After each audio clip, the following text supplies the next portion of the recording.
নমস্কার সবাইকে। আজ 4/5/2025 ত্রিপুরাতে যে টেট পরীক্ষাটি হয় তার যে বাংলার পার্ট আছে সেই বাংলা 30টি কোশ্চেনের আনসার কি স্কাইলার্ক ইনস্টিটিউশনের তরফ থেকে প্রকাশ করা হচ্ছে। প্রথমে আমার কাছে যে সেটটি রয়েছে সেই সেটটি হলো সি সেট। তো তোমরা কোশ্চেনের সঙ্গে মিলিয়ে নেবে।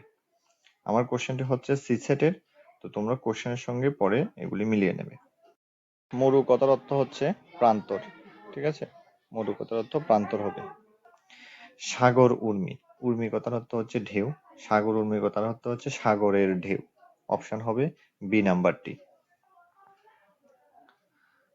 তারপর ঘষিলে শব্দটির অর্থ হবে প্রচার করলে, এ নাম্বার অপশন, ঘষিলে প্রচার করলে।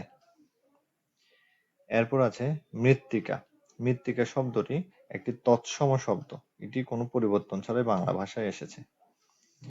এখানে 65 নাম্বার কোশ্চেনের উত্তরটি দুটি অপশন হওয়ার সম্ভাবনা রয়েছে। যদি প্যাসেজটির উৎস হিসেবে দেখি, প্যাসেজটি যে কবিতা থেকে নেওয়া হয়েছে সে অনুসারে হলে অপশন হবে এ।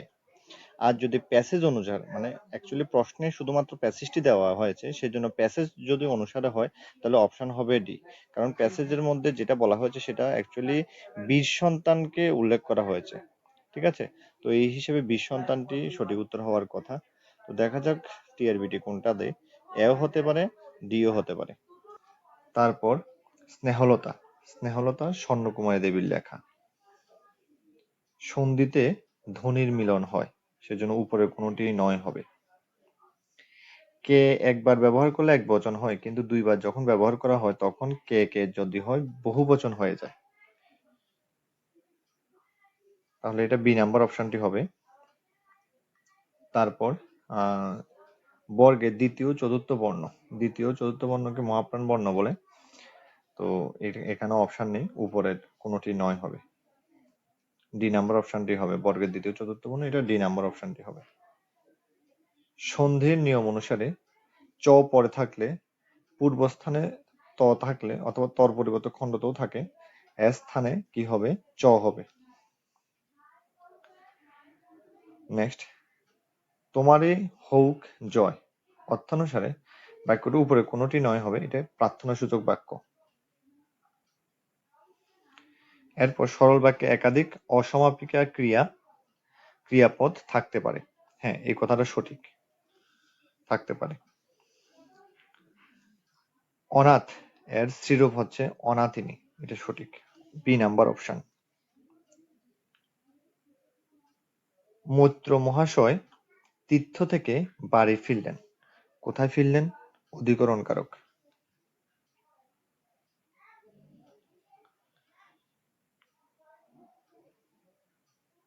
যেখানে কোনো পদের সঙ্গে ক্রিয়াপদের সম্বন্ধ থাকে না তাকে কারক বলা হয় না বা কারক বলা যায় না, এই কথাটা সঠিক। যে সমাসে পূর্বপদে অব্যয় থাকে এবং অব্যয়ের অর্থ প্রধান হয় তাকে অব্যয়ীভাব সমাস বলা হয়। কৃতি এবং কৃতি সমুচ্চারিত শব্দ দুটির অর্থ ভিন্ন রকম, এগুলি আলাদা। ইন্দ্রকে জয় করেন যিনি বলা হয় ইন্দ্রজিৎ, তাহলে অপশন হবে ডি নাম্বার অপশনটি। বাগধারার নিয়ম অনুসারে আষাঢ়ে গল্প হচ্ছে অবাস্তব গল্প। ভাষা মানুষের দ্বারা সৃষ্টি করা হয়েছে, বিভিন্ন মানুষ, বিভিন্ন জায়গার মানুষ বিভিন্ন রকম ভাষা সৃষ্টি করেছে। পশ্চিমবঙ্গ বাংলা বানান বিধি অনুসারে যে অতৎসম স্ত্রীবাচক শব্দে ব্যবহার করা হয় রস্বই এবং রস্ব উ, এখানে রস্বই দেওয়া আছে। দীর্ঘিকার ব্যবহার করা হয় তৎসম শব্দে। তারপর এখানে পশ্চিমবঙ্গে এটা নতুন যে বানানটি হয়েছে সেই বানানটি হচ্ছে রস্বীকার দিয়ে, ঠিক আছে? শ্রেণী আগে ছিল দীর্ঘিকার দিয়ে, এখন রস্বীকার দিয়ে, বি নাম্বার অপশনটি হবে।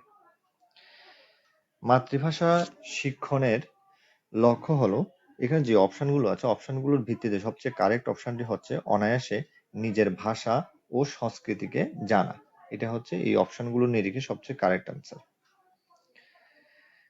ভাষা শিক্ষার জন্য প্রাথমিক প্রণালী হলো, যেহেতু সবগুলো পাঠের ব্যাপার দেওয়া হয়েছে সেজন্য পাঠের অনুসারে সরব পাঠ হচ্ছে ভাষা শেখার প্রণালীর প্রথম ধাপ। ঠিক আছে, প্রাথমিক ধাপ হচ্ছে সরব পাঠ। বিষবৃক্ষ একটি সামাজিক উপন্যাস। এটার অপশনটা হচ্ছে এ, বিষবৃক্ষের। মাইকেল মধুসূদন দত্তের বীরাঙ্গনা কাব্য উৎসর্গ করেছিলেন ঈশ্বরচন্দ্র বিদ্যাসাগরকে। Option number C. রবিবার ছোট গল্পটির রচয়িতা হলেন রবীন্দ্রনাথ ঠাকুর। আলো ছায়া, আলো ছায়া লিখেছেন কামিনী রায়। অবাক জলপান সুকুমার রায়ের একটি বিখ্যাত রচনা। নিচের কোন কাব্যগ্রন্থটি সুকান্ত ভট্টাচার্যের রচিত? ছাড়পত্র। তাহলে এই পর্যন্ত হলো আমাদের বাংলার আনসার কিটি। ধন্যবাদ সবাইকে। পরবর্তী ভিডিওগুলো পাওয়ার জন্য অর্থাৎ পরবর্তী আনসার কিগুলি পাওয়ার জন্য আমাদের চ্যানেলটিকে সাবস্ক্রাইব করে রাখবেন।